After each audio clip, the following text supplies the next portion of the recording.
Hello, Jantans and Jantanites. Jason Desmond from the Jantan Collective here, and welcome to a new edition of What's Up With That, where we question, we learn, and we grow. Now, of course, all the usuals. Make sure you subscribe, like, and also comment below because we want to hear from you. In fact, if there's something that you want us to talk about, please do tell us all about it. Now, some people say that our fates are written in the stars and everything, right? But others also say that, well, your fate's your own to determine, right?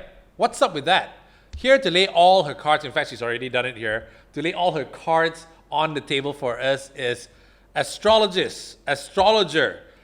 She's also a PhD candidate, sociologist, my friend Sarah May Low. Hello, how are you doing? Hi JD, how are you? I'm pretty good. We're hoping that you're gonna be able to tell us all about tarot card reading and also maybe spill some secrets on the whole universe and everything. No problem. No, can I? Yeah, I'm very transparent and to be honest, nothing is a secret. Serious? Nothing is a secret. I thought there's some trade secrets, that some things you're not allowed to say and some things that you have to say. Not really. My form of teaching, I think I always tell my clients to verify everything. Even if they are seeking reading from a practitioner, always verify their background because you don't know whether, it's a scam or something like that. Right. Yeah. So, but it's reading, I'm like, just go see Joey Yap or something, right? Correct. Right? But Yeah. because he's famous. Correct. But you go to the sites, do you still, at least at your level now, if you're in Hong Kong or whatever, hey, fortune teller and everything, do you actually go over and have a chit chat with them and tell them to read you? That is like the first impression when I tell people I'm a tarot reader. That's the first impression that comes to their mind because it's always like Harry Potter or witchcraft or Halloween or a gypsy at a street corner. Because there's a lot of hocus pocus kind of stuff going on, right? Yeah, correct. So a lot of people, they expect an old woman, old wise woman with a crystal ball to kind of read. But why I'm actually very, very passionate to share and create awareness on this because it's actually not anything like that. Right. It's very plain and simple. It is just life coaching, and I use the cards as a tool. Right. Mm-hmm. Now, you've done a reading for me once before.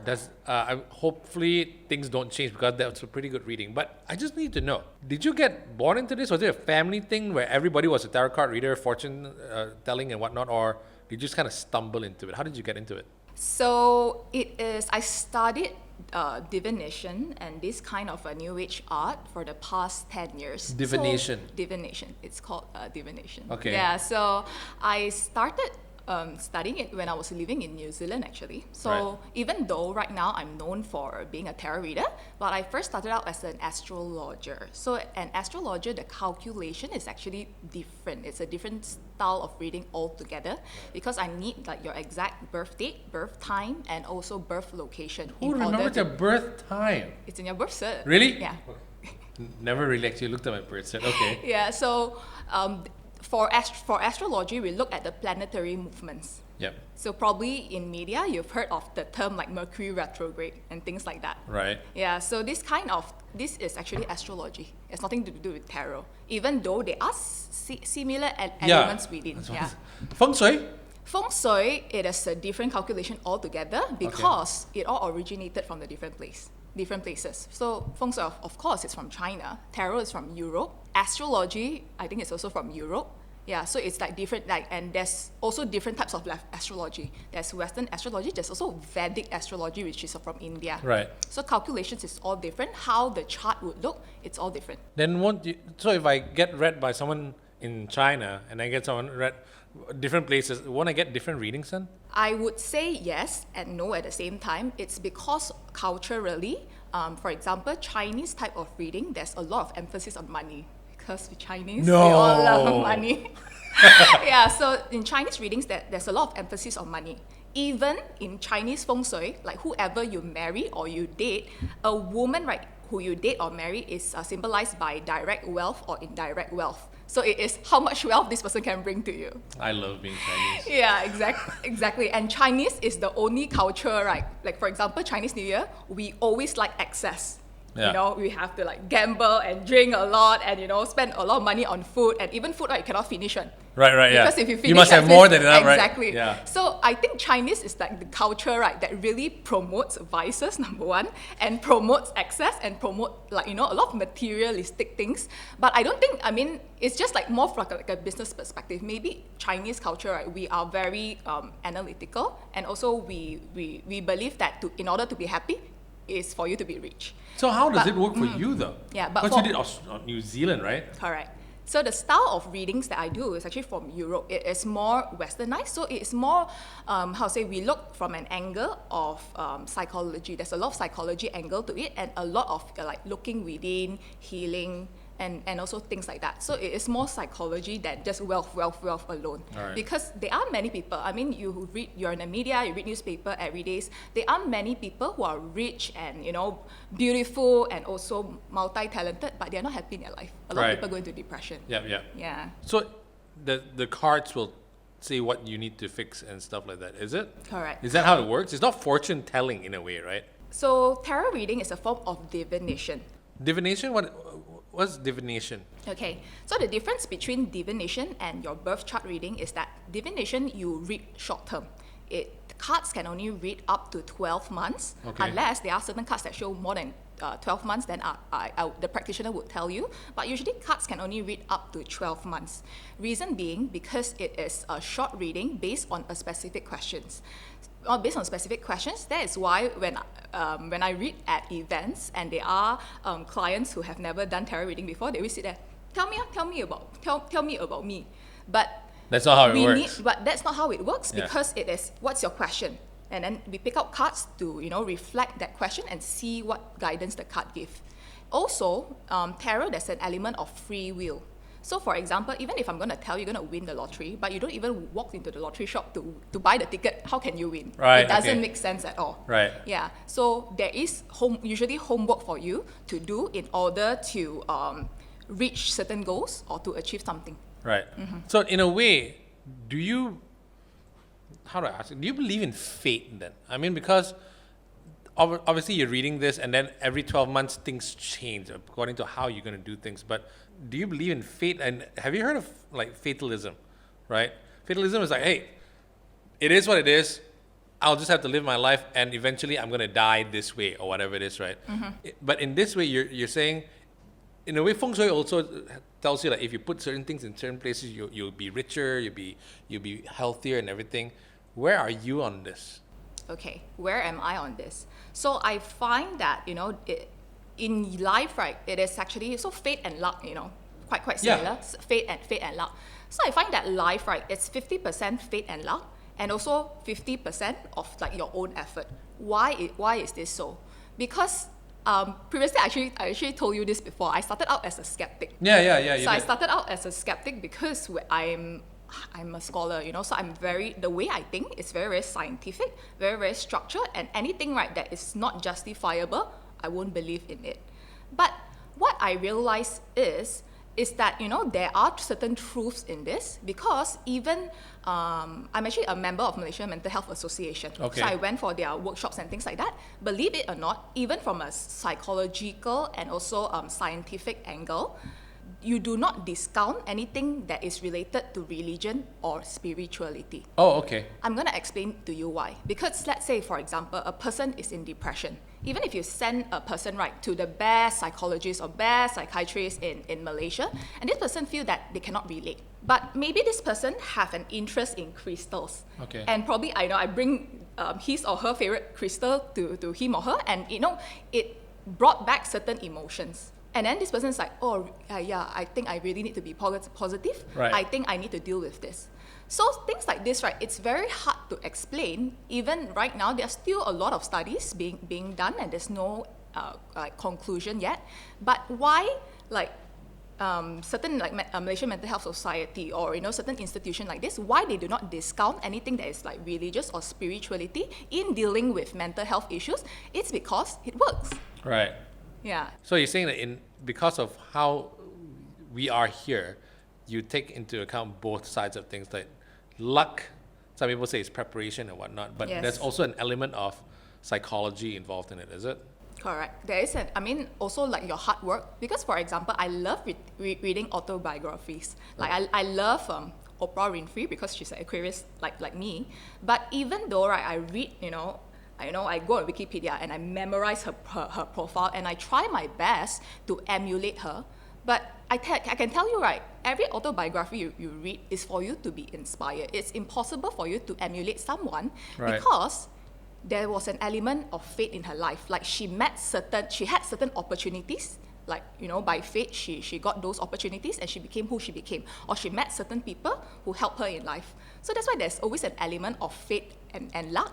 Because you can never ever emulate a person's success because they have their own journey. They meet different people in life. They have different opportunities. So that's why it's a combination also. So are you saying that you were fated to get into this because initially you were a skeptic? Like what were you doing before this? I was in advertising for 10 years. So Right. I was in corporate for 10 years. So everything's facts, sales, sell. Number, facts, figures, data. Because Right. I do digital advertising, so a lot of data also. Yeah. So, but what I find that sometimes, even as a scholar myself, I read a lot of books, okay? So, but even if I read 10 million books, sometimes books, right, cannot answer a lot of like spiritual questions. And these kind of spiritual questions, every one of us will have in our life. For example, who am I supposed to be? What is my true calling in life? Who's my true love? Who's my soulmate? All these are questions that books cannot answer. Sometimes we have to seek within and we only can answer it ourselves. Right. So it is a period. It was something that I woke up and decided I would be a tarot reader. It was like a 10-year period of studying many things. I studied face feng shui, I studied I Ching, I studied palmistry, I studied many things, and I realized that tarot is like the best for me because number one, tarot cards, right, I can just put it in my handbag. Sometimes it's like when I have like a gathering with my friends, I can just like, hey, you want to read tarot or not? Yeah. But feng shui or astrology, you actually need a calculator and you need time to actually analyze the charts. Or in the Hong Kong fortune teller's case, you have to have like a bird and everything like that, which is a bit more. Bird, and then usually a lot of feng shui master, right, they have books next to them Right, because yeah, they yeah. need to do reference also. So it takes like a lot of time and a lot of things to carry if Right. I'm going to do feng shui. But I find like tarot is very easy because I just put the cards in my hand Because and it's I cards. can do it immediately. Just cards, right? Exactly. So the thing is, you were in advertising and you went to New Zealand and you were still in advertising, or you had quit advertising? Oh no, I went to New Zealand 10 years ago. That time I was still a student. All right. Yeah, so I was working and studying at the same time, and then when I came back, that was where I started my career in media. Right. But then you got interested in tarot cards and everything. Yeah, I got interested in tarot cards back then. Also because this is more than 10 years back. It was like, first heartbreak in life. And then I wanted to understand, why is this happening? So I wanted to look at my chart. Right, I wanted okay. to understand further because I find that relationships, it is something, right, we have to, try and error. Schools do not teach us about relationship. Our parents don't really teach us about relationships. Sometimes they are confused themselves. Right. So, like, things that I love, right, the top two questions that clients usually come to me, it is relationships and also career, because that's our biggest problems in life. Yeah. But career, right, I find that if you are hardworking and also, right, if that, you hit certain target, there's basically a template. For example, I want a promotion, that I ask my boss, hey boss, I want a promotion. What can I do to get this promotion? Okay, you hit $1 million KPI, I bring in $1 million sales, and I give you this promotion. So there's a template there, you know? I just need to do this and I'll get this. But sometimes when it comes to love and relationship, it's very confusing because even though you really put in your best effort, you already do your best for someone, but sometimes, either they don't appreciate it, you get taken for granted. So love, right? In fact, I'm actually writing a PhD thesis on love and relationships because I find that love and relationship is something that is hard to measure and hard to understand, and that's why I want to understand it. So you're taking, in a PhD for love. How do you take a PhD for love? Okay, so my PhD, the main PhD itself, it's called PhD in Human Communications. Right. That's the main degree, but I specialize in interpersonal communication. So I'm looking at relationship communication, like communication in marriage, communication while dating, and also like, online dating. Because I want to look at, how digital media comes into play in like modern day dating. Okay. Yeah. So how does this work with tarot cards though? I mean, so you're using a PhD to figure out all this kind of stuff, use the tarot cards to read up on someone's future and then you make a decision? Because you're you're I know, kind of all it's over two the place. extremes. It's like too extreme. Like I have like a very, very spiritual side and I have a very, very scientific side. Yeah. Exactly. So how do you fix that? Or do you want to fix that, or does it all work together? I think it will all. I mean, it all works together because a lot of my clients are very educated people. They are also like business owners. They are very intelligent people. So if I'm gonna tell them something that is too woo-woo, it is ideas, right, that they cannot accept. But sometimes, right, the cards like show something, but I always give them case study. Oh, the cards show this, but based on the case studies that I have studied or scientific journals that I've read, this kind of situation is like this. So what you can change is like this. So it can also gel together because the cards only show the situation, but what I study can help with the situation. So that is how it all comes together. Also, me, myself, I'm the type of person, I don't like to accept information at face value. I always like to do my own investigation. That is why, based on my reading, I find that it can actually help my clients further. Like, what do you mean investigation? Like how? In investigation, for example, it's like, for example, a client constantly back to back, always going into like really abusive relationship. Oh, I see. Okay. So, for example, the card say she's always in an abusive relationship. But why? What's the question mark? So, but from a psychology perspective, you have to investigate further. Was it childhood issues? Was she from a family where her parents were very, very, verbally abusive to each other? So there's always a reason to her current situation. Right. Yeah. So it's not like someone comes, I don't know why I'm so unlucky in love. Why I always this and that, and let's see what the cards say. The cards say a certain thing, and then you're gonna use your psychology a bit, and your doctorate to say, I think there's a lot more than just that. I'm just unlucky in love. Is that it? Correct. And I find that a practitioner, especially a modern day practitioner, you also have to give certain recommendation. For example, the cards show you need healing, but there's so many forms of healing. There is hypnotherapy. There is or more new age kind of healing, like chakra healing or something like that. So usually I like to do human experiments on myself. So I like to go through all these kind of things, and then I will look at it. Does it work? Why does it work? So, I like to evaluate from, that perspective. Right. Yeah. Because I cannot recommend people certain, healing or certain product without trying it myself. Yeah. Mm-hmm. So are there a lot of bullshit products out there that you've tested? Oh, I've tried everything. Some of it do not make sense to me. So even though I tell people I'm a spiritualist, but I find that if there are concepts, right, that really do not make sense, right, you can always eliminate it. For example, there are certain people who claim that they are witches and things like that, and they will say, oh, you pay me $5,000 and I can cure AIDS for you. But from a logical perspective, right, it's like if you can cure AIDS, you already win the Nobel Prize. Right. Why do you need to be a witch? So certain things like this, it doesn't make sense. You can always eliminate it. Just because you're a spiritualist, right, doesn't mean every single thing you have to accept it. Right. So if there's somebody that goes and says, hey, if you do this, it cleans your chakras and all that kind of stuff, and we guarantee that you will find a soulmate. So the love doctor that you are, and also the tarot card specialist and astrologist that you are, would you believe in something like that? That there's something that can help you find your soulmate? Is there such a thing as soulmate, by the way? Okay, so we'll speak about that later. But based on what you're asking, is there 100% guarantee? Even in scientific studies, right, there's no 100% guarantee when In scientific studies, right, they only can promise up to 95% for social science, and for medical science or, medical science, they can only promise up to 99% because there's no 100% perfect. Because even if you're the best cardiologist in Malaysia, definitely you have clients patients who have died, while you're operating them. So, and like I mentioned earlier just now, even if I'm going to tell you, right, you're going to find a soulmate or you're going to win the lottery, but you don't even walk into the shop to buy the lottery ticket, how are you going to win it? Yeah. So that's why there's always an element of effort and there's always homework for you to do. So for example, you're asking about the concept of soulmate. Yeah. Coming as a third culture kid, right? Third culture kid, we are raised in an Asian society, but we also, love like Western concepts or, Western movies and things like that. So soulmate is a very Western concept. Chinese concept, right, is peach blossom luck or 头发运. What?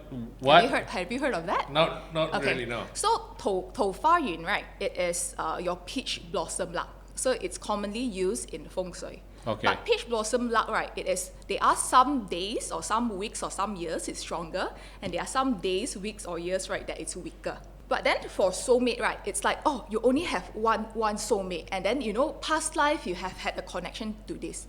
So personally, even though I have a lot of clients who believe in past life, and there are a lot of practitioners, in fact, a lot of hypnotherapists that do past life readings, such as past life regression and things like that. I don't know whether you've heard of it. Yep, I have. But I personally do not really believe. I won't say I won't believe in past life. Your past life, right, shouldn't like really rule or your current life. Because, for example, I had a client who told me that, my ex-husband beat me up because in my past life, I owe him something. Then I told her, woman, I told woman, it's just a businesswoman, she's a multi-millionaire. I was like, whether it's past life or whether it's next life, right, a man who hit you is wrong. Yeah.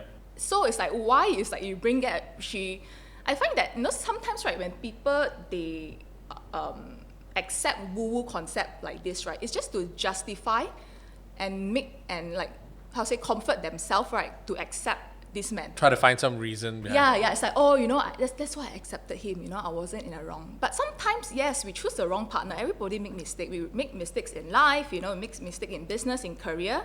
Just accept it. Let's focus on your current life. Yeah. So that's why I feel that certain concepts do not make sense. I don't really apply it. Okay. Is it also because I'm looking at your qualifications here. You have a master's in performing arts. You have a bachelor in comms. You're very, very diverse.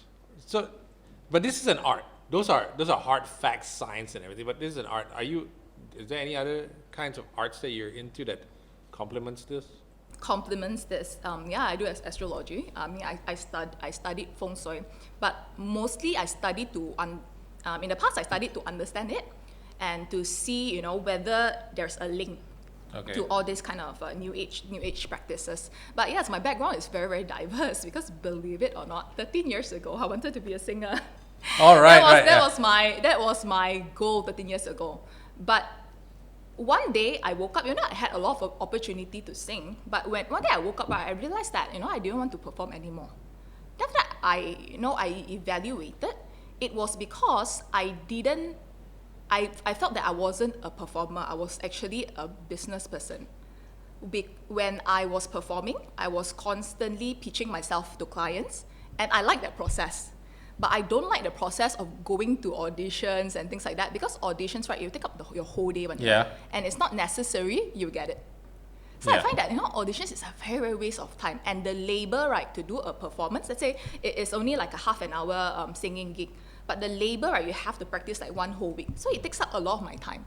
So I just woke up one day, it's like, I love singing, but I don't like that performing process. Yeah. So I feel that I was more of like a business person. So that's why when I went into corporate, I really built up my sales skills, I built up my management skills, I built up a lot of skills when I was in corporate. But you still like singing though?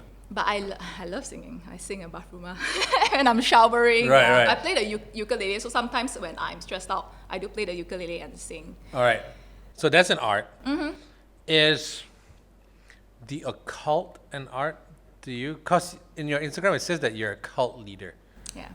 Not all cult though, right? Not a cult. What's the difference? So a cult, it is very specific. So a cult is like, anything that is like spiritual, or witchcraft, or tarot reading or astrology, that is a cult. But cult itself, basically, a lot of like, either die-hard followers or a cult following. So cult, there is always a negative connotation to it. Yeah, you think black magic and Correct, stuff. black magic and stuff like that, or you worship Satan or something. Yeah, like you that. have to kill a goat and put a goat's head and everything. Correct. But I use it. I wouldn't say I use it loosely, but there's also a lot of beauty magazines that say, this is a cult beauty product. Right. Means there's a lot of following, a lot of people use it. Okay. So yeah, I say I'm a cult leader because I actually worked in Vietnam, so I just moved back less than 2 years ago. But what else have you done? Oh my, there's so much that you, singer, you went to New Zealand, you went into advertising and tarot and degrees in love, and then Vietnam, where did this fit in?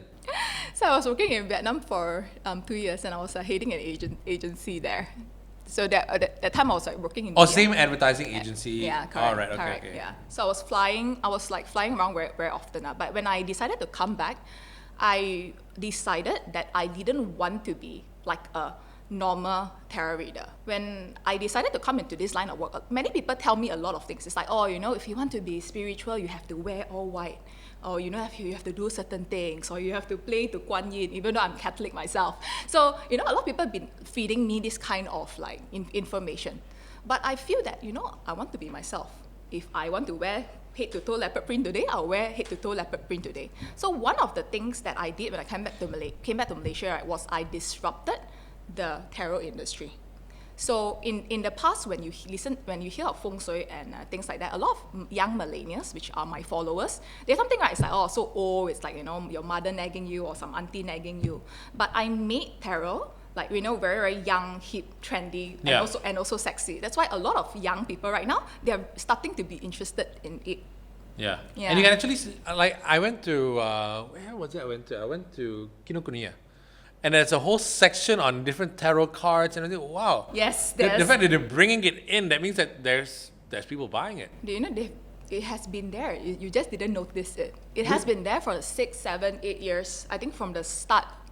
I just noticed it. I just noticed it recently. Yeah, and there is like probably 500 types of decks there.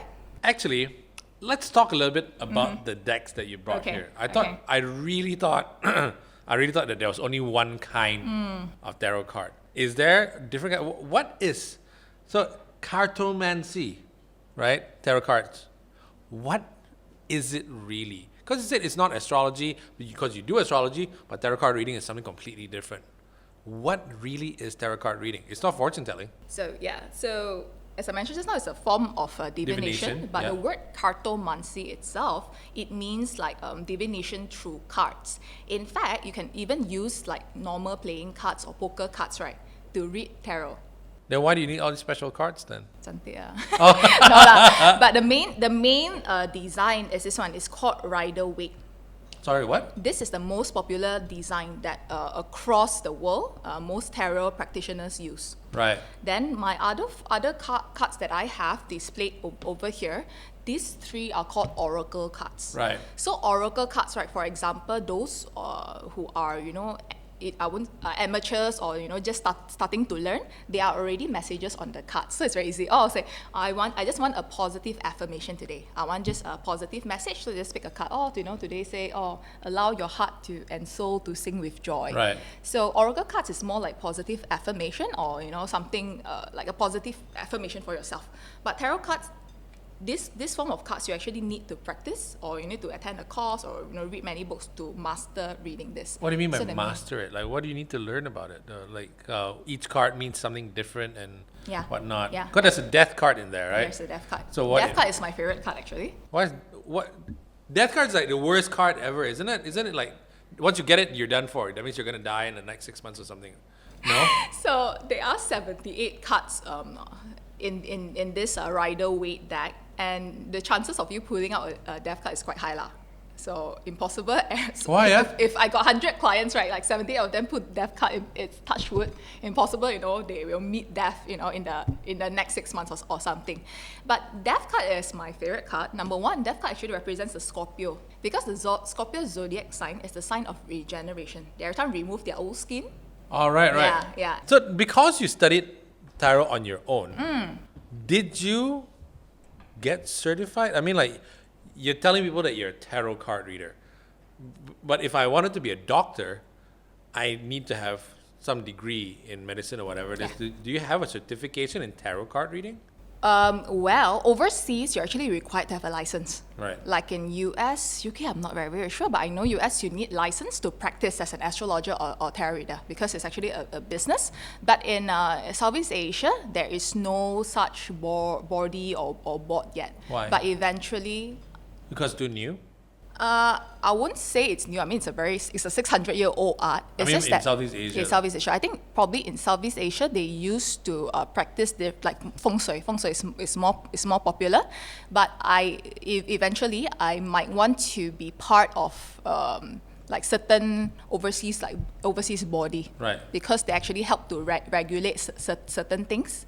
And I actually find in the future, like, is it actually necessary to regulate? I would say yes. Why? Because What's that to regulate? because there's a lot of unethical practices. Like I mentioned just now, you pay me 5,000 US dollar and I can cure AIDS, which is very unethical. Right, okay. So to be honest, even if a tarot reader tell you right that they can read, can do health readings or pregnancy readings or look at legal issues and finance issues, it's very unethical. Because why would you go for a tarot reader for medical advice when you should go to a doctor? Right. It's very unethical.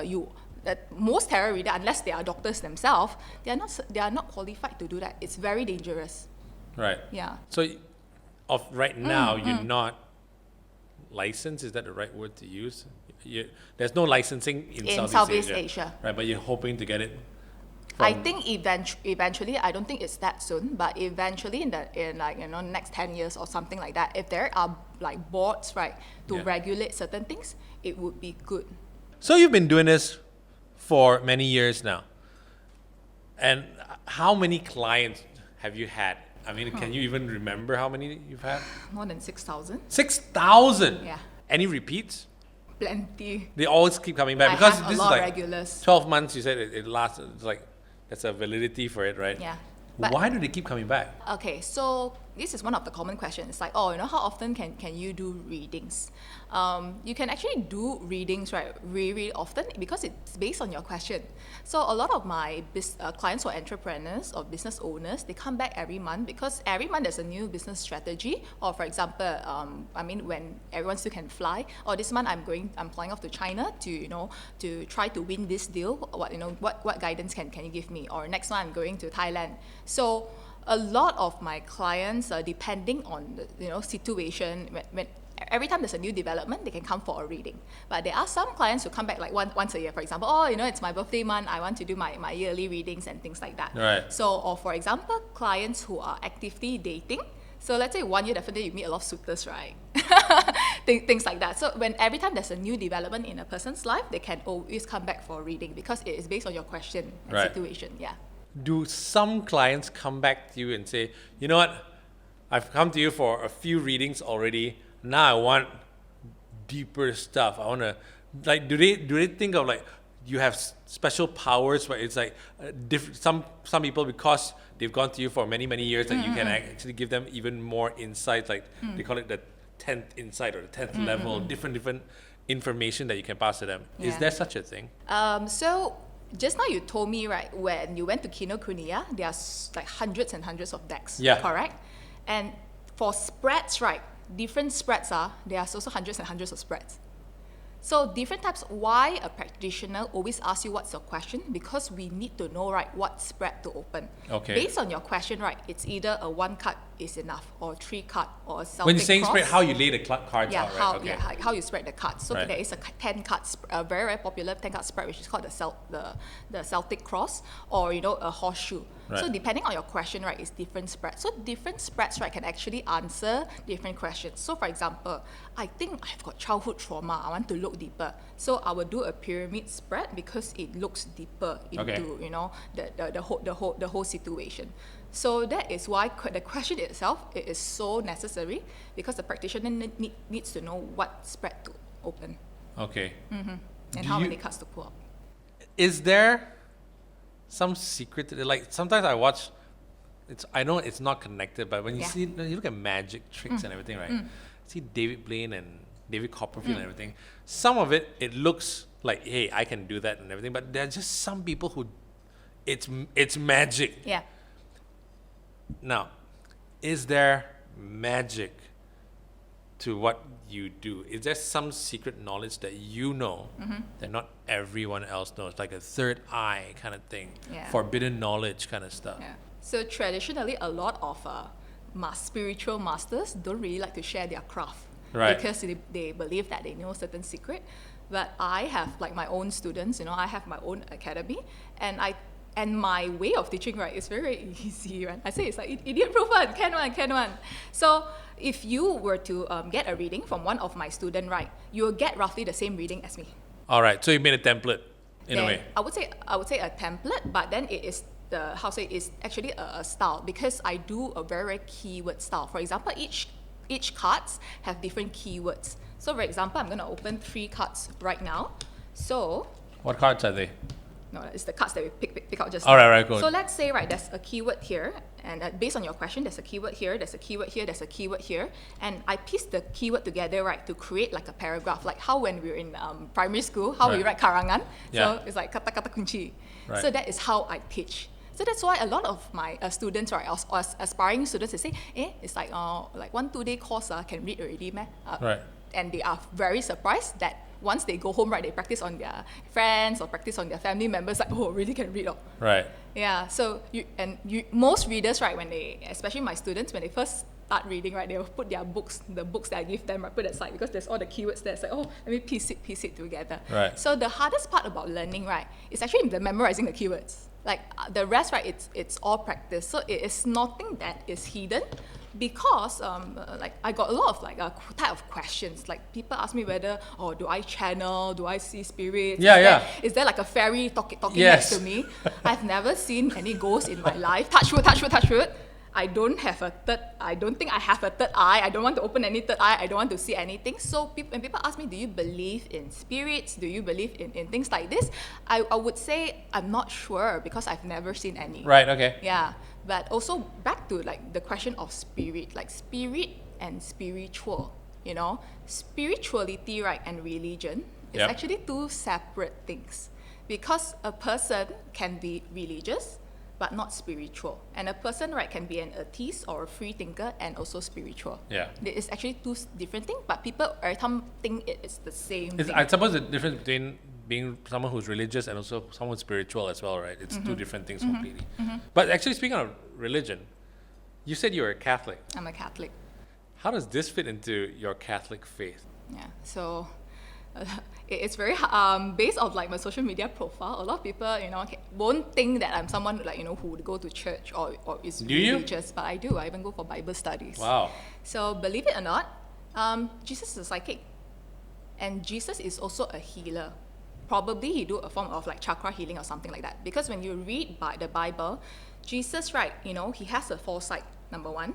Number 2, right, he heals people. When he go to people, he put his hand there. Yeah. So it's actually a form of chakra healing. Chakra healing is similar. And the 3 wise men, they were astrologers, because how they found Jesus was looking at the northern star. Right. So these kind of practices existed way back. But why religion do not allow us to, to seek for this kind of readings is because they don't want people to play God. So the thing is, I do not make decisions for clients. I tell clients, okay, just this is only a guidance. Whether you want to follow or you don't want to follow, it's really up to you. It's just a guidance.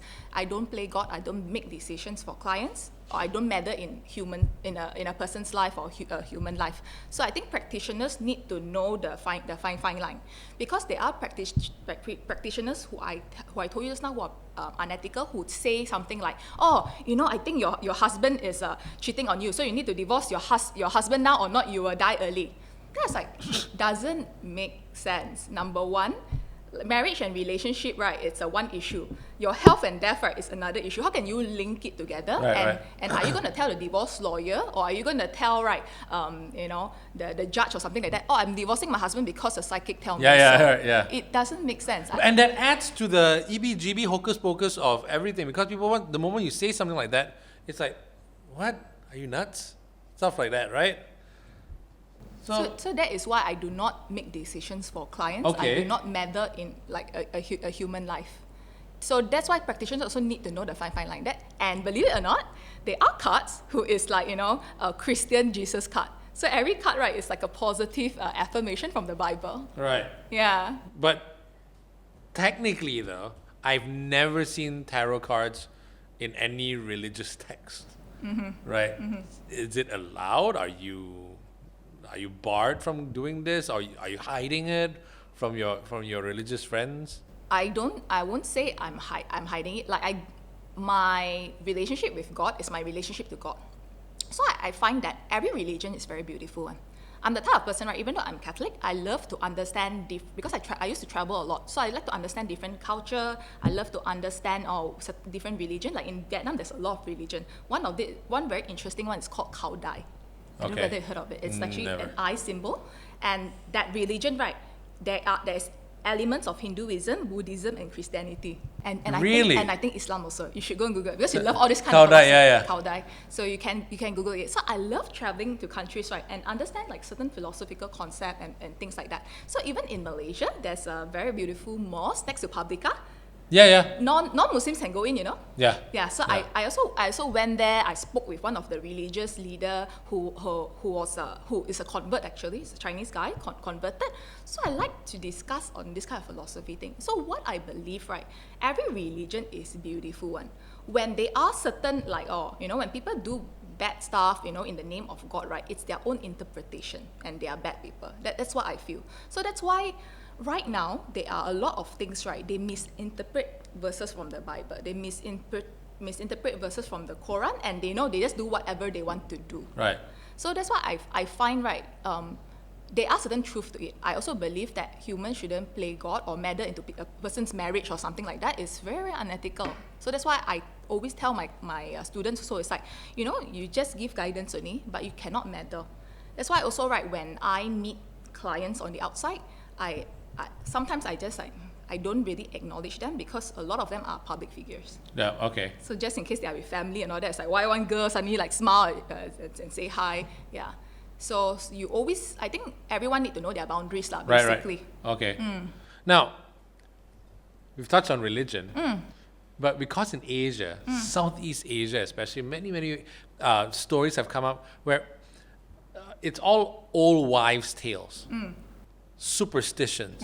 Do you believe in superstitions? Because is this in the realm of superstition, what you do? Yes, I would say yes and no lah. For example, earlier we were talking about mental health issues. Yeah. So in the past, people do not understand about mental health issues. So they always think, right, I was actually attending this, so I attend a lot of seminars. I like to go for workshops and things like that. So there was this free workshop by Help Institute. So Help University, they are known for their psychology program. So one of their counselors, they were actually giving a talk on mental health and things like that. So in the past, why a lot of people believe in things like this is because actually half of it, right, is because a lot of people have mental health issues, but they don't understand it. They every time say, you kena raso or things like that. There's a spirit inside of you. And those kind of beliefs actually still exist today. And do you believe it? No.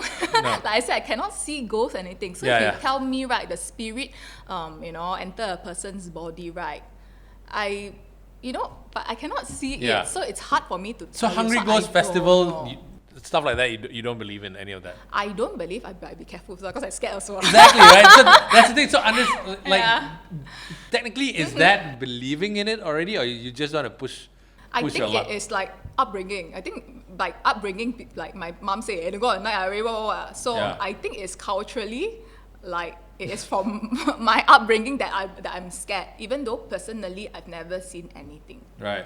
Yeah. Who comes to see you most of the time, though? I mean, like, who are your clients? Is it, in my mind, I'm thinking there's a lot of things to do with the heart, very emotional. Women will always come to see you because, oh my God, this happened to me or whatever. Is it true? Do women mostly, is it the women that come to you, or do guys also? What's the spread? The breakdown. What's the breakdown? It's actually 50-50. No way. It is 50-50. Guys, really? Yeah. I have a lot. Forced by their girlfriends, lah? No, they come on their own. Like I say, business people believe in feng shui. All right, okay. Yeah. Right. So that is like breakdown, looking at the breakdown, not being like, nothing to do with empowerment or feminism or something like that. Breakdown is like majority of business owners are men. Yeah. Yeah. So a lot of men, but the questions they ask are different. Most men come for career readings. A lot of women come for relationship reading. Because there's always a saying, right, when a woman have issues, with relationship, she cannot think about work. But when a man, right, has issues, right, in his work and his career, he cannot think about relationships. Right. So that's true. Yeah. That is why a lot of why I'm also studying things like that. I'm studying also like gender psychology when it comes to love and relationship. Like, a woman's like, I don't care about you. It's like, maybe, he's stressed out. There's always another perspective. So women also like, like to think a lot and certain things like this. So yeah, so I find like what I'm studying, it actually would benefit my reading, because as much as we want to promote equality and things like that, from scientific studies and scientific journals, right, men and women still behave differently because hormonally we are also different. Yeah. What's your most interesting read? Years from now, you still think about it as like, wow, that was very, very different. Why was it interesting? I think I still get wowed every week. Even though I've been doing this for some time already, I should watch my face and like juggle macho a bit, right? But there are always like surprising things, Like what? That is like, there is always surprising things every single week, because, believe it or not, right, I've never had the same reading twice. Every reading is customized because, as I mentioned just now, even reading autobiographies, everyone will have different experience. And even when it comes to love, like, or career or something like that. So I find, they are always element of surprise, but overall, what I'm always surprised is, I think as a lot of lay people, they always think, right, if you're beautiful, if you're multi-talented, if you're smart, if you're successful, if you're rich, your life got no problem. Right. But what really surprised me, over a number of years, I read for a lot of CEOs, I read for a lot of PhD holders, like professors, all white collar. I even read for so many doctors and lawyers who own like several like legal firms. But even, right, you are the richest person on earth, or you are very, very beautiful, you are not. There's no exception for you, because crisis will always happen in your life. Crisis is actually part of life. Right. Yeah, you still, even though you're so rich, right, you still face heartbreaks and things like that. So, but I find that being a tarot reader, I learned to actually understand men more, actually, from a man's perspective. Because I say I also have a men or male clients. And one of the saddest thing that I've seen, I think really hit me, was when I was reading for a datuk, and he actually cried in front of me when he realized that his marriage is over. Wow. Then I realized that men actually got feelings also. But it's just that they suppress it. Because in society, right, men and women, right, we will both face things in our life. We both face crisis. But society will expect a man to man up and not cry, even though, right, inside you want to die already. Yeah. So that's why I feel that, being a tarot reader, I became much more mature. I started to understand, like, from different perspectives. I also started to understand, right, from like a parent perspective and a child perspective. Right. Oh, okay. Yeah. So, did his marriage break up eventually? I usually do not follow up with clients. Clients usually come back to me. But his business is quite successful. Maybe he has another girlfriend right now. So I don't follow up with clients. Oh, you don't? I don't. Now, you've done so many readings and you've had so many clients, like this dato. Have you ever gotten it wrong? Like in this case, the dato, you don't follow up, right? And then you say, hey, maybe you got a new girlfriend and everything. What were the cards? What did the cards say that said that his marriage is definitely over? Okay, so there are card combinations. Card combinations is like there's an ending already. Or for example, he really need to move on. So there are card combinations that actually shows that. But I didn't tell him, oh, your marriage is ending. Finish like you, gone like, yeah. Yeah, because as I mentioned just now, I don't make decisions for clients. So I would say, oh, gone yeah, already. Okay, yeah, but yeah. I tell them that this card actually signifies ending already. In fact, it was so hard to come out from my mouth, because when I saw the card, I was like, I'm so sorry, Datuk, but this card actually signifies ending. And then, because he finally accepted it, he was holding on to it. Right. Yeah. Because he kind of knew, right? So what cards were they? Was it the tarot one or the oracle one? Yeah, can I tell you, you want, you come to my academy. Oh! 10% friend discount. Have you ever gotten it wrong though? I mean, in other cases, then this person, you said, you're gonna be a success, and the next thing you know, he totally didn't make it. Has that ever happened? Okay, so every time when I go for media in interviews, right, a lot of interviewers, they ask me, right, oh, it's actually what is like the best card reading, because there's astrology, there's palmistry, there's feng shui, and things like that.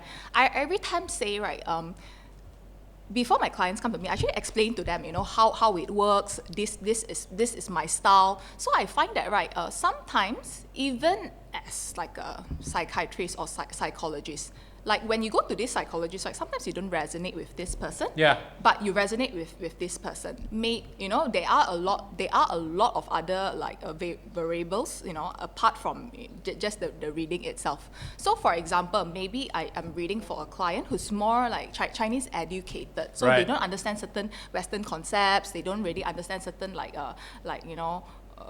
Western philosophy or something like that. So maybe they don't resonate with it. But so far, I mean, it has been quite positive lah. Not I won't be popular or but then I find that is that sometimes you won't understand why the reading is like that. You will only realize it like few months later. So for example, personally, traditionally readers don't read for themselves. Okay. Because of a cognitive bias. Right. But Cognitive bias. Cognitive bias. Cognitive bias is like you want to keep on pulling cards until it is favorable to you. Like you don't accept the first round of reading. Cannot be lah. Yeah. All right, okay. And you know who always do that? Aries. Aries don't like to accept the truth. Why have you been slamming all people at Aries? Yeah, it's always Aries. Why? I don't know why. Because we're emotional? Or? No, they don't like to accept. Because they are RAM. So they always believe if I go out and get it, I'll get it.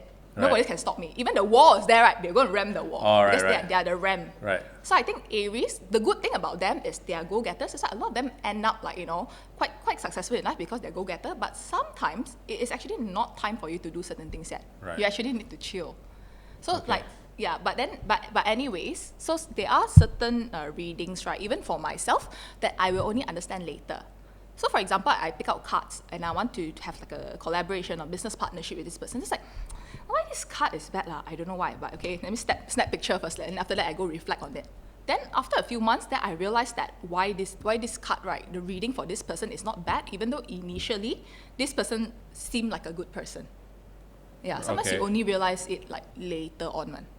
Right. When you reflect on it. So that means it may not have been right at a particular time, but eventually it became right. So you're generally saying you never get it wrong. Generally, I have never really had like a bad review lah. There is always something that it either invokes something inside of them, or it does look at the situation from another perspective. There's always a guidance one. Now, you were a skeptic when you first started. Have you ever converted other skeptics? Or in some cases, some people are like, hey, didn't work, like, give me back my money lah. Do people ever ask back for money? So yeah, talking about skeptics, right? When I first started reading, I was still working in advertising. So when I meet clients, like there's nothing to talk already. It's like, hey, I got tarot cards. You want to read or not? So we just play for fun. So a lot of my clients is like, I don't believe in this, and I don't believe in this. Now all of them are convert like 100%. Right. So my success story is I've converted 100% of skeptics. But then again, they are also my friends, and because probably they see that I'm reasonably like popular and successful now. So maybe that's also one of the influence. But I've never had clients who ask for a refund, but a lot of my clients actually, especially those really business-minded ones, actually ask me to charge more. They say that I actually undermine my own talent. Really? How much do you charge again? Roughly. Yeah. How much if I wanted to come just for a general reading, how much would it cost? It starts from 220 and above. And why above? Because 220 is like 60 minutes. Let's say you want like a 90 minutes reading or like 2 hours reading. So definitely it will be more. And also I do like other combinations because I'm also an astrologer. So I also read birth charts. So it's like, other add-ons and things like that. And how expensive does it get? How expensive? What's the most expensive read you've ever done? What's the most expensive read I've ever done? My most expensive package is actually 410, I think. 440, 410, yeah. That's it? 410 ringgit? Yeah, that's why a lot of my clients, they really, they believe that I'm undermining my talent, especially because of the, number one, the work I put in. Like tarot is very straightforward, but birth chart reading, right, I actually take 2-3 hours, right, to analyze it. Because I need to measure, I need to see, what planets and things like that, and I will customize 6 pages of report. Wow. Report. Literally. Wow. Yeah, so a lot of my clients say, hey, you're doing stupid work. But when I'm doing my readings, it's actually very therapeutic to me, Yeah. It's very, very therapeutic to me. So I find it very relaxing. I don't see it as work. So I think I'm one of the lucky people, right, who really have like that ikigai, that work plus passion plus, what I can contribute to society. Right. That sweet spot. I'm one of the very, very lucky person who have that all three. That's why I don't really feel that I'm working. Yeah. I wake up very inspired every day. You're obviously very talented. You're very successful. Thank you. I love the fact that you did a reading for me last time, absolutely free, knowing how much it costs. But I would pay 220 ringgit, no problem, for this. Mm-hmm. So there's no such thing as a gold standard in the thousands kind of package where if you want this, you want to be super successful and be a super CEO and everything, follow this step by step and then you'll get there. There's no such package from you. There is a gold standard. Joey Yap charges, I think, a reading, but his one is like a package. It can go up to like 20,000, 30,000. What? Yeah, that's why my really business-minded clients is like, Sarah, how are you doing? But what I told my clients is, right, I know it's stupid work. You're not the only one who tell me this. But the reason why I'm doing what I'm doing, right, is because I went through a lot of my lowest period in my life, and I didn't know where to turn for answers. So I know you all are wealthy, you all can afford it, Yeah. but I also have clients who are, students or, who don't really earn that much, but they need that help. Yeah, they need guidance. So, I mean, over the number of years, like every year I actually raise my rates, but I don't raise drastically. These are raised rates already. Sorry? These are raised rates. Yeah, correct. Wow. Because previously I was just doing it part time lah. But every year I do raise my rates like slowly. I don't raise it drastically because I also care of my other clients who have been with me for 6-7 years, and not many of them. They are just like average income level. Sorry, I'm doing the math in my head because part Chinese, so I'm like 6,000 over clients, 220 ringgit. I'm like, you could have done, Like counting my net worth. She's done quite well though. But obviously, you do well enough right now. So I'm hoping that things, you might want to revise your rates. Your friends are absolutely right. Some of the super rich businessmen are absolutely right, because I think you are undercharging in some cases. Thank you for doing mine for free last time, right? But energy exchange. Exactly, barter trading, right? Yeah. Now, if people want to get a reading from you, how does that work? Because as far as I know, I think we talked about this at one point or another, it doesn't have to be face to face. It doesn't. They can do it online as well, right? So how do they find you? Correct. So, I mean, they can book a reading with me. Just go to my website, go to my booking page, and just book a reading with me, and then we set an appointment. Yep. And we can always do it online. So people those who are very traditional, they every time believe that you need to feel certain energy or need to pick the cards themselves. But energy is actually universal. So anyone who practice energy healing, like Reiki or chakra or He Gong, Qi Gong, will know that energy travels, because Right. energy is universal. So even He Gong chakra healing, right, can be done over the phone, Okay. Yeah, so energy travels, so you don't need to physically be there. But how do I pick the cards though? I pick the cards for the client. Also, I don't have to physically my Jedi energy is touching it now. No. Oh wow. Yeah, So sarahmaylow.com, that's how they find you. sarahmaylow.com. Book a thing and then Yeah. you can. But if they want to meet up with you here for a personal one-to-one, My studio is in Puchong Jaya. Okay. In Manda Puchong Jaya. So yeah, they can book a reading with me for most of my KL clients. But then a lot of my Malaysian clients also are actually out of KL. So yesterday I was doing readings for clients in Kuching and other locations. So yeah, it's actually very, very convenient for them, especially Malaysia. Our gen is so bad. Yeah. So even I have clients who are in KL, it's like, Especially in Sarah, Puchong, for you crying know, out loud, you yeah. know. It's like Puchong people, they say Puchong people are very patient one. Because yeah, the most jazz, right? Yeah. So it's okay if we get you to read one of our friends. No problem. Yeah? Yeah. We don't know exactly what she wants though, Okay. right? But Lovey, come on in, have a seat. Yeah. Hi. Okay, first and Hello. foremost, what problem do you have with us here, okay, that you need to have your card, your fortune read? A lot of problem I can see. Okay, I'll leave it to Sarah right now. Okay, so how can I help you today? Well, I'm actually looking for some personal guidance, so I hope that you can, Okay, share with me so some. All right. So how can I know how old are you? I'm 23. 23 years old. And what's your zodiac sign? Aries. Aries. Okay, so a lot of Aries women, they usually end up very successful because Aries is a fire sign. Number one, they are they are go-getter. And number two, they are very passion driven because fire. And number three, Aries are also known as cardinals. Cardinals are people who are pioneers and start something new. Oh. Yeah. So You're happy with that already? Yeah. Okay. So let's pick out 4 cards, 1 card each. Okay. Randomly pick out any cards, and let's see what the card says. Wait. So you're picking out one I of have each, or? Yeah, one Yeah. each. Okay. Randomly, yeah? Yeah, randomly. It's not like poker. You don't need to. All at the same time or like? You can pick one one at a each time? and then pass it to me, and let's see what the card says. Okay.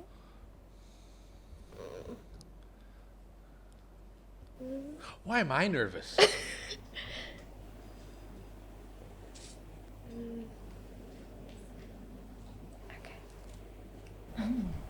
Oh. Oh. Shady dude. What? Is there someone in your life right now, or are you dating someone at the moment? I mean, I have a boyfriend, yeah. Okay, how long have you been seeing this 3 person? years? Yeah. Okay. Oh god. So over here, it shows a woman, and it's a woman holding a sword. Yeah. So it's a warrior woman, a woman holding a sword. When a queen, she holds her sword, right, she's ready to slay. So in your life, in your career, you're already ready to slay already. Awesome. Just go out and get it. Yeah. Gonna slay So later also feel free to take pictures of the cards Yes. because there's already a message there. Yeah. So the second card, it shows when I lean on certainty and fate, I change my mind about the world I see. Very deep. Yeah, very, very deep. Yeah. You have no idea what that means. So certainty means get more information. Sometimes, right, you are afraid to do certain things because not enough information. A lot of people, everybody have their dreams. Yeah. But a lot of people don't put it into action. So for example, I have dreams, I want to do this. But this card means certainty, it means like solidify. Get more information, do groundwork. If you want to start like a small business, get your business proposal, certainty. But at the same time, it is also 50% certainty. After doing your research, you also must have faith. Because if you believe in law of attraction, even if you want to be like somebody big in life, but if your mindset, you have like limiting belief, it will actually stop you, Yeah. from doing certain things. Because when you have limiting belief, it actually affect your self-esteem also and confidence. So this one, it is, do your groundwork if you're wanting to do something. If you have a dream or, have like you want to start like a small business or, hobby or something like that, do more research first. Okay. But also have the faith Yeah. that you will get there and you will do something.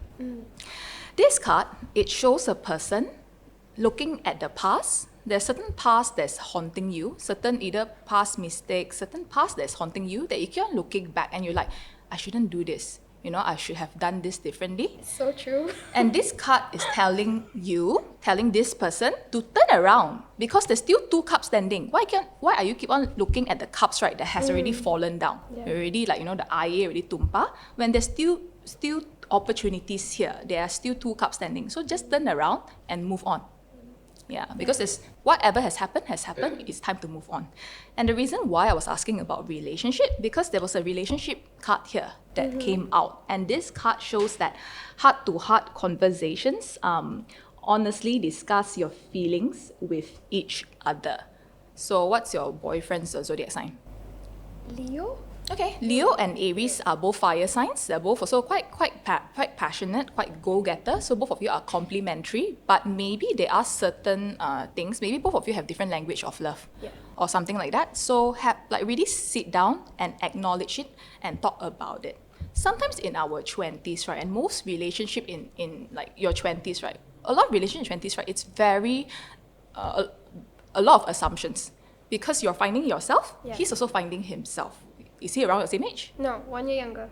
Yeah. Yeah. So Ooh. both of you are finding yourself. So maybe right, even though by characteristic both of you are complementary, but this card shows right, there are actually issues that you're not happy about, or maybe he's not happy about, but it can be due to different language of love. Because language of love also comes from your upbringing. So maybe your upbringing, right? Your family is like when they have certain things, or they feel certain things, they will acknowledge their feelings.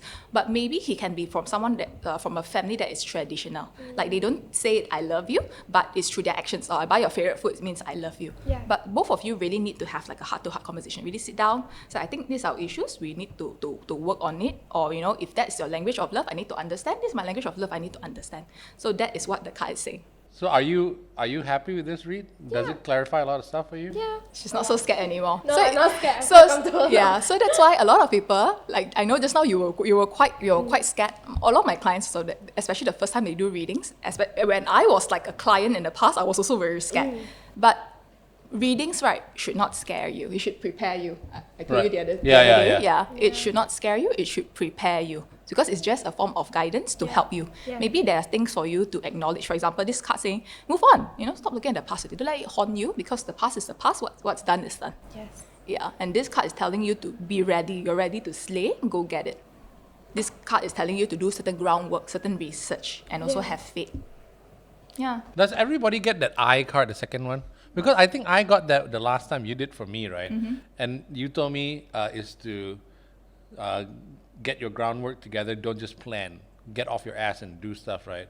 So I'm like, that's not a common card, right? Maybe, no, it's not a common card. Maybe it's an Aries thing. Maybe, yeah. I'm just thinking. Right? It's Don't weird. just think, don't do it. It's weird, yeah. Because Yeah. I do Aries just plan a lot and don't do? Yeah, no.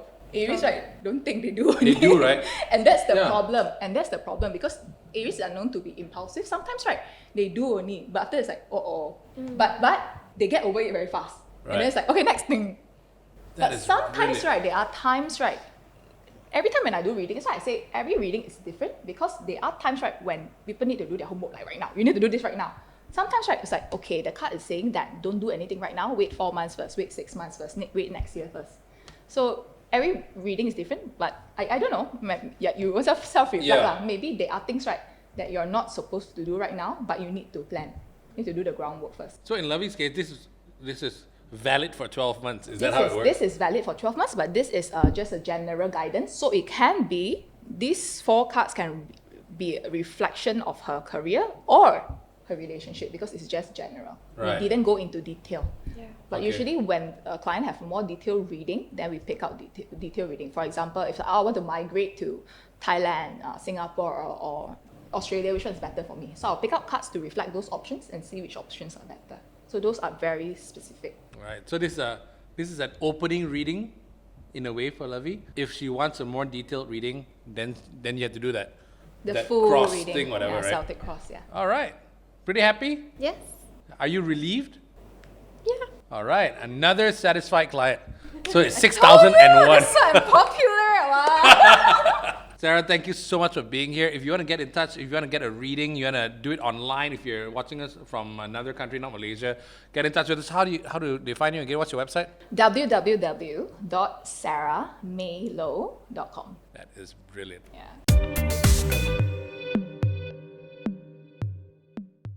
If you want to find out more, just come on over to the Jantan Collective page as well. But for right here, don't forget to like, subscribe, and comment below if there's something that you want to get in touch with us about, something that you want us to talk about. We want to hear from you. We'll see you on the next edition of What's Up With That. I'm Jason Desmond. Thanks for watching.